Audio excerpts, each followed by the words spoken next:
see whether I can get an 8.0, a band 8 for listening this time. It's such a long time since the last time when I do some listening, but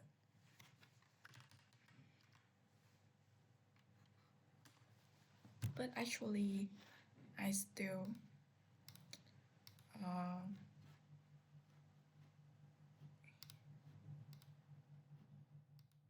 listen to some video of Miss Wei Wei channel. If you don't know, that channel talk about the politics. I guess no, it's just gossip channel. But I think it's quite beneficial. Especially in the case you don't want to listen to some rigid stuff like I am listening, but still want to enhance your listening skill. Watching these types of video is quite good. At least it doesn't make you to forget English.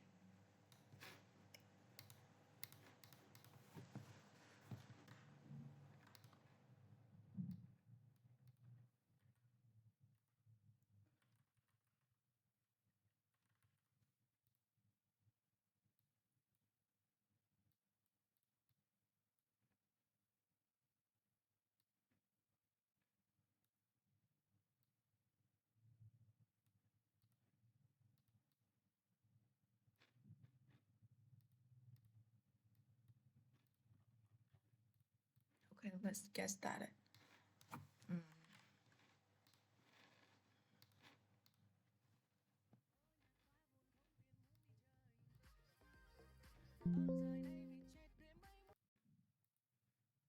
Test 2. This is the IELTS listening test. You will hear a number of different recordings and you will have to answer questions on what you hear. There will be time for you to read the instructions and questions and you will have a chance to check your work. All the recordings will be played once only. The test is in 4 parts. At the end of the test, you will be given 10 minutes to transfer your answers to an answer sheet. Now turn to Part 1.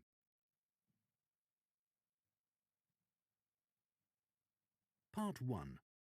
You will hear 2 friends talking about a guitar group. First, you have some time to look at questions 1 to 6.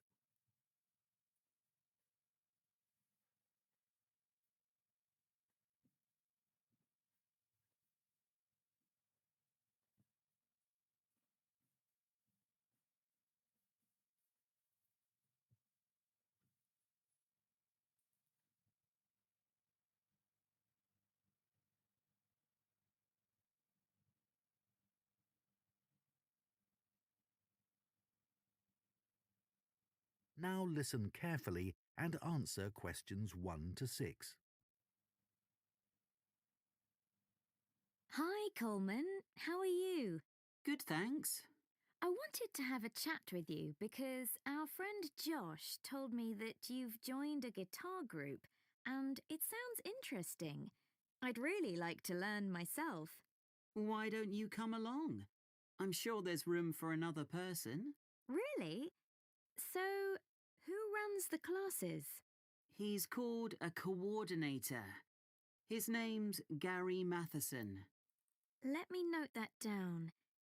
Gary... How do you spell his surname? It's Matheson.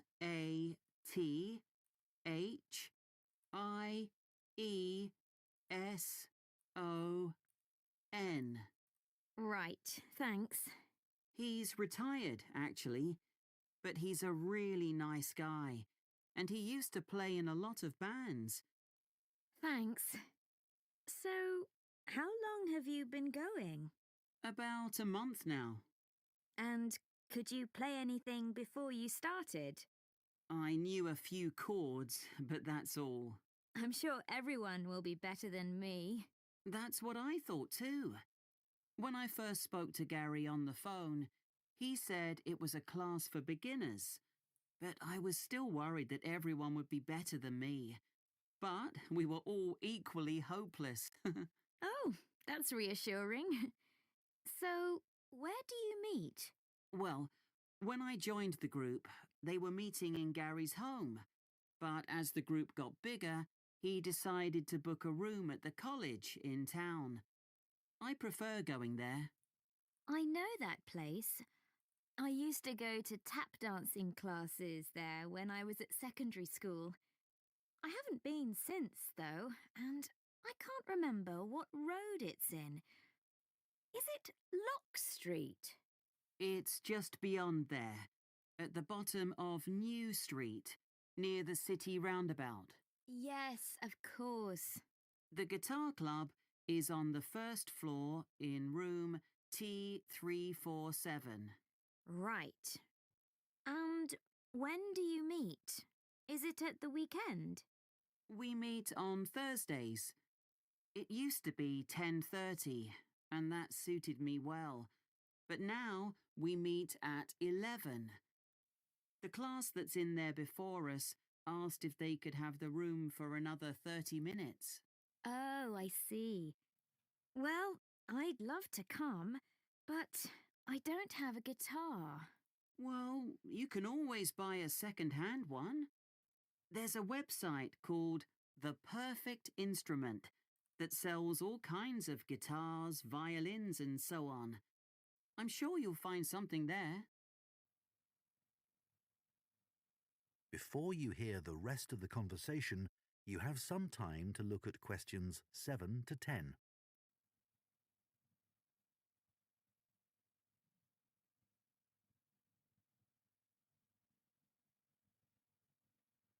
Các bạn hay tìm học bổng như thế nào? Có phải là lên trang web của trường rồi đọc từng học bổng một đâu? Nhưng mà có một cái công cụ giúp các bạn tìm học bổng một cách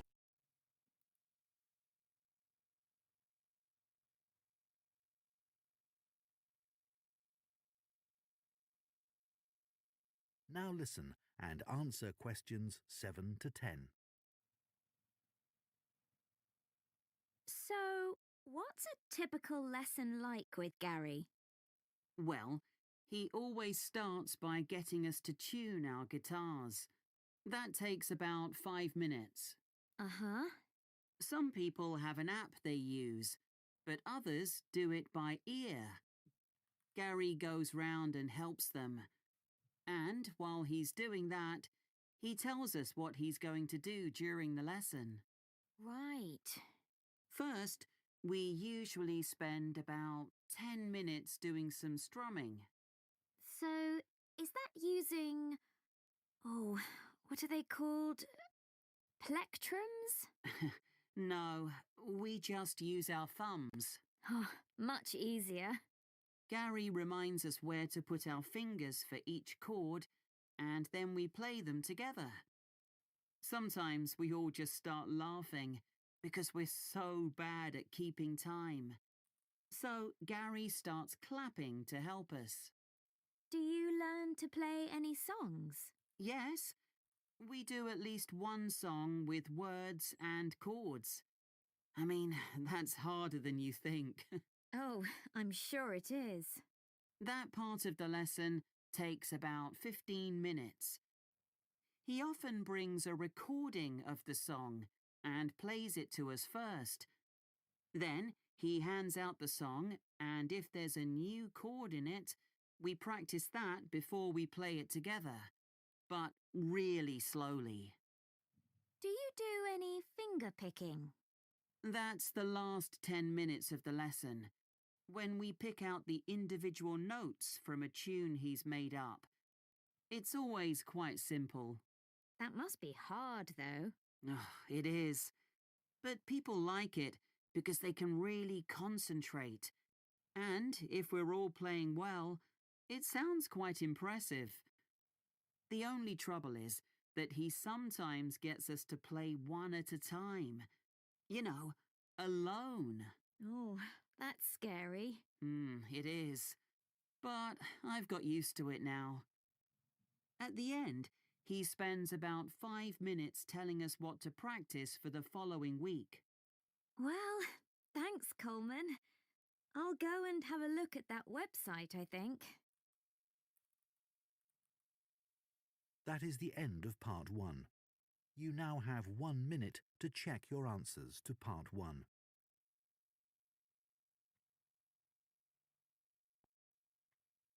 Part 2. You will hear a man called David talking on the radio about his work as a lifeboat volunteer. First, you have some time to look at questions 11 to 16.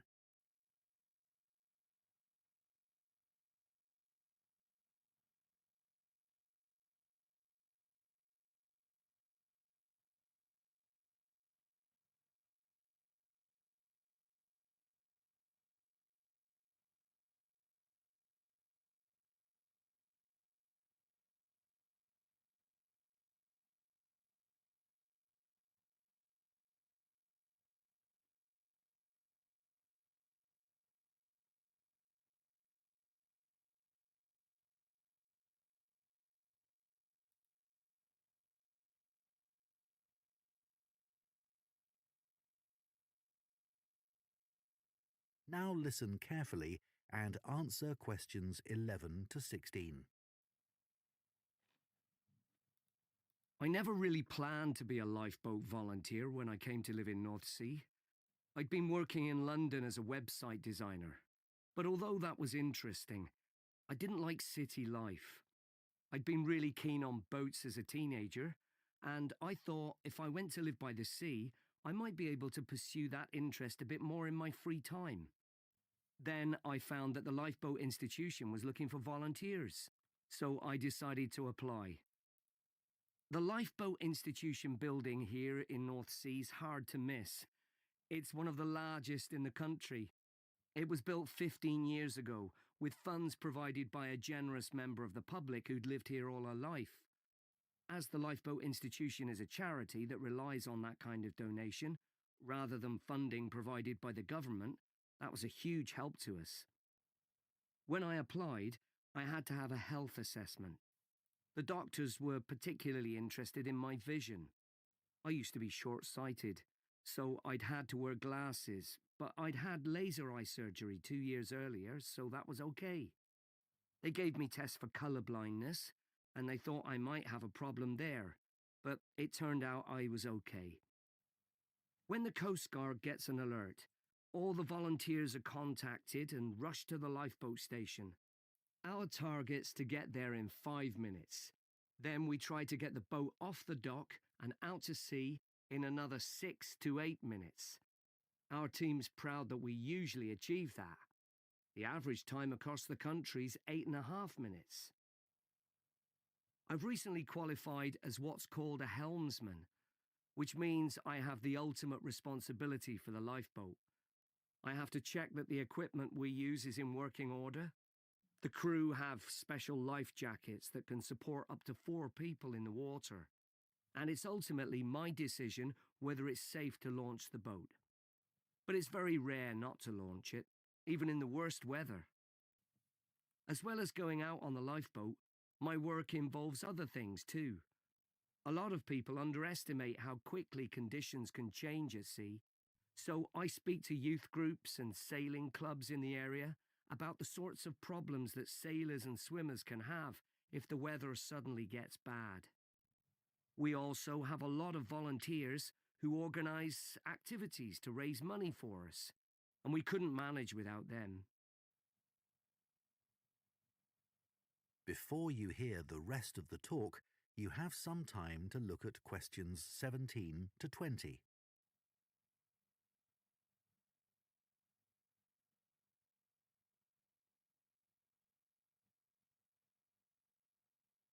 Top 2 IELTS ebook tự học mà tôi đã săn được miễn phí. Let's find out. Thật ra nha, tôi săn được tới 20 cuốn cơ cho cả 4 kỹ năng, chia đều cho các band điểm luôn. Overall thì tôi thấy là các cuốn đều tự học được.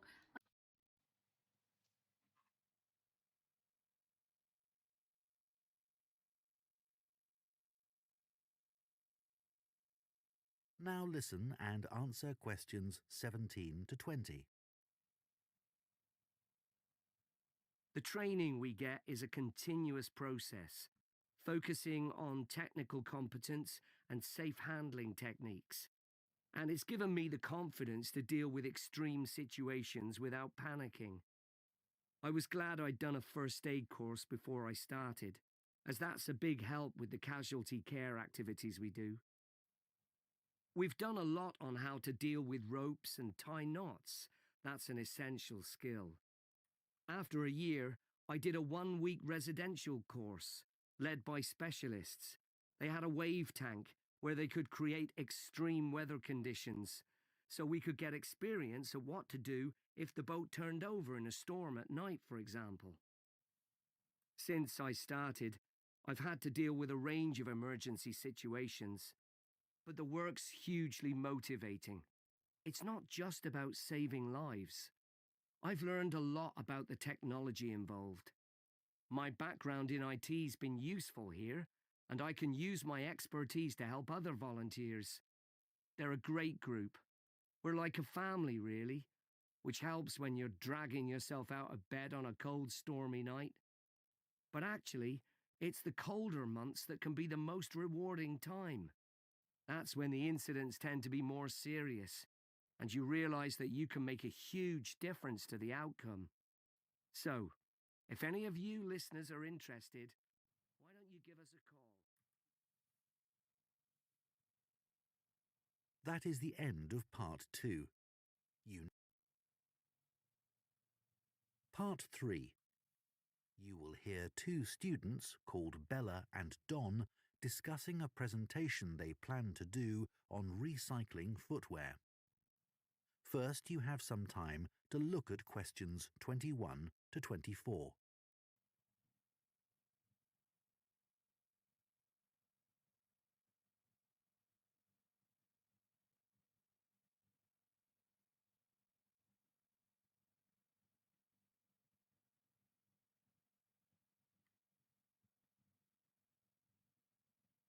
Now listen carefully and answer questions 21 to 24. Hi, Don. Did you get the copy of the article on recycling footwear that I emailed you? Yeah, it's here. I've had a look at it. So, do you think it's a good topic for our presentation? Well, before I started reading it, I thought recycling footwear. Well, although it's quite interesting, perhaps there isn't enough to say about it, because we put shoes in recycling bins. They go to charity shops, and that's about it. But there's much more to it than that. I realise that now, and I'm keen to research the topic more. That's great. One of the things I didn't realise until I read the article was just how many pairs of trainers get recycled. Well, a lot of young people wear them all the time now. They've become more popular than ordinary shoes. I know. I guess they are very hard wearing. But don't they look a bit casual for school uniform? I don't think they're right for that. Actually, I think some of them look quite smart on pupils. Better than a scruffy old pair of shoes. So, do you keep shoes a long time? Yes. Though I do tend to wear my old pairs for doing dirty jobs like cleaning my bike.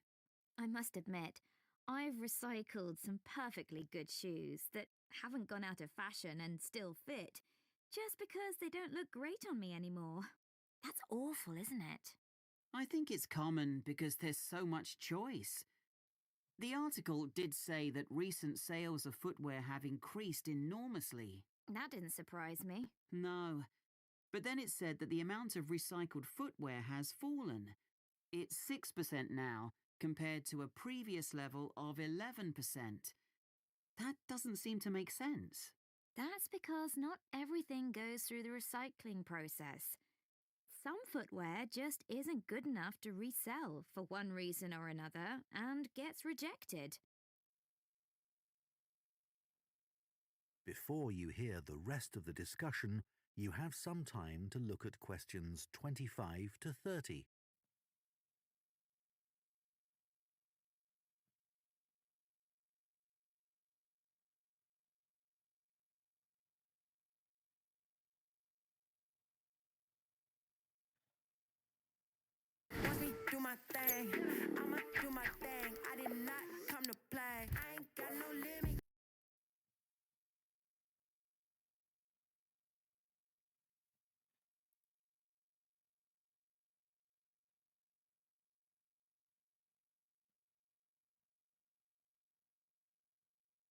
Now listen and answer questions.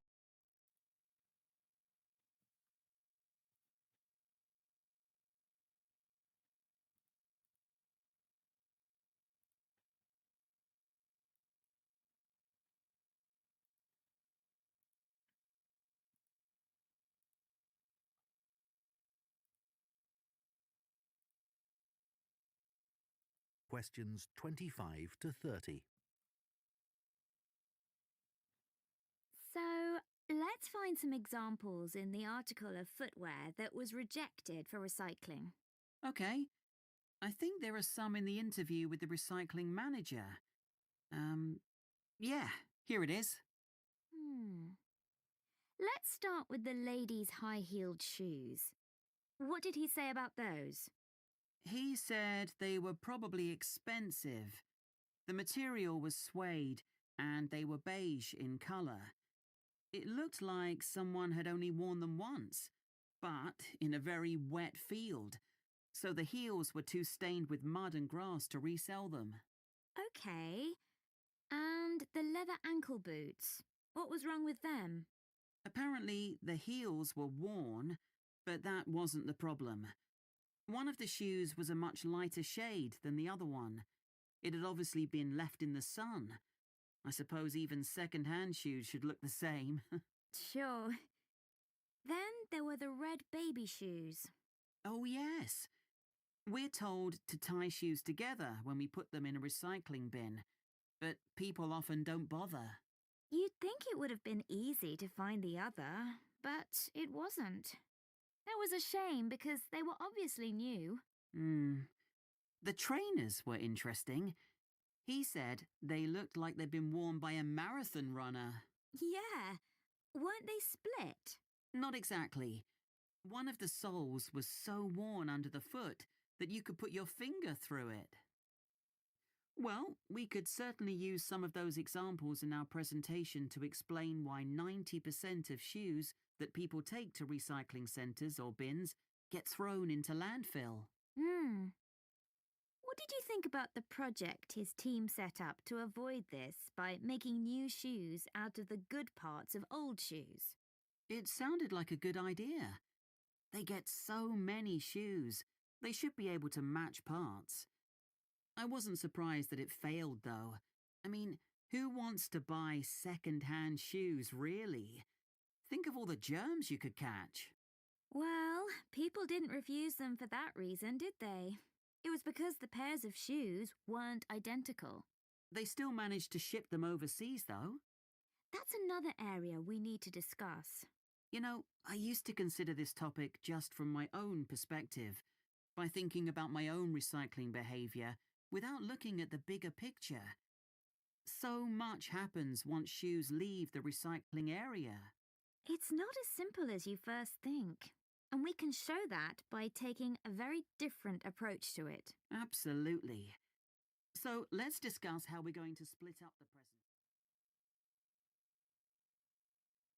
That is the end of part 3. You now have 30 seconds to check your answers to part 3. Part 4. You will hear a zoology student giving a presentation about an animal called a tardigrade. First, you have some time to look at questions 31 to 40.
Now listen carefully and answer questions 31 to 40. For my project on invertebrates, I chose to study tardigrades. These are microscopic, or to be more precise, near microscopic animals. There are well over 1,000 known species of these tiny animals, which belong to the phylum Tardigrada. Most tardigrades range in length from 0.05 to 1 millimetre, though the largest species can grow to be 1.2 millimetres in length. They are also sometimes called water bears, water because that's where they thrive best, and bear because of the way they move. Moss piglet is another name for tardigrades because of the way they look when viewed from the front. They were first discovered in Germany in 1773 by Johann Goetze, who coined the name tardigrade. As I say, there are many different species of tardigrade. Too many to describe here, but generally speaking, the different species share similar physical traits. They have a body which is short and also rounded, a bit like a barrel, and the body comprises 4 segments. Each segment has a pair of legs, at the end of which are between 4 and 8 sharp claws. I should also say that some species don't have any claws. What they have are discs, and these work by means of suction.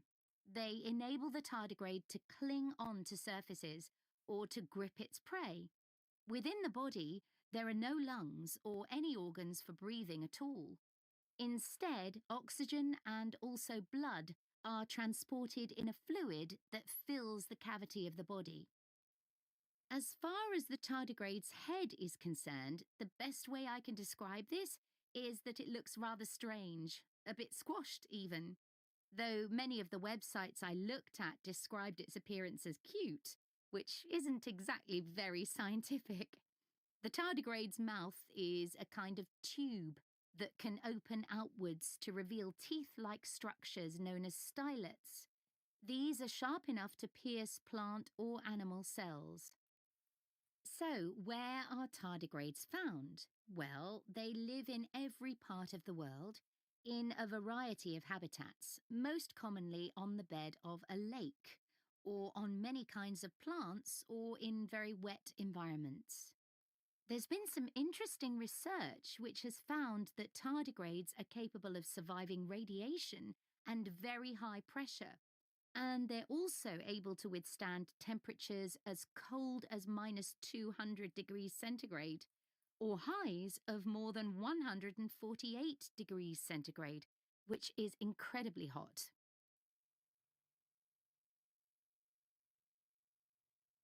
It has been said that tardigrades could survive long after human beings have been wiped out, even in the event of an asteroid hitting the Earth. If conditions become too extreme and tardigrades are at risk of drying out, they enter a state called cryptobiosis.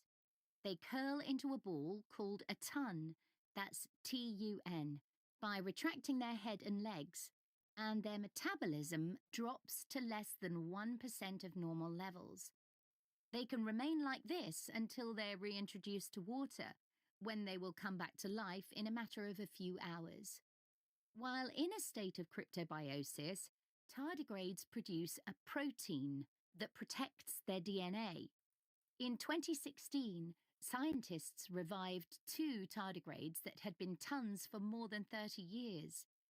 There was a report that, in 1948, a 120-year-old tun was revived, but this experiment has never been repeated. There are currently several tests taking place in space to determine how long tardigrades might be able to survive there. I believe the record so far is 10 days. So, moving on. In terms of their diet, tardigrades consume liquids in order to survive. Although they have teeth, they don't use these for chewing. They suck the juices from moss or extract fluid from seaweed. But some species prey on other tardigrades, from other species or within their own. I suppose this isn't surprising, given that tardigrades are mainly comprised of liquid and are coated with a type of gel. Finally, I'd like to mention the conservation status of tardigrades. It is estimated that they have been in existence for approximately 500 million years, and in that time, they have survived 5 mass extinctions. So it will probably come as no surprise to you that tardigrades have not been evaluated by the International Union for Conservation of Nature and are not on any endangered list. Some researchers have described them as thriving. Does anyone have any questions they'd like to ask? That is the end of part 4. You now have 1 minute to check your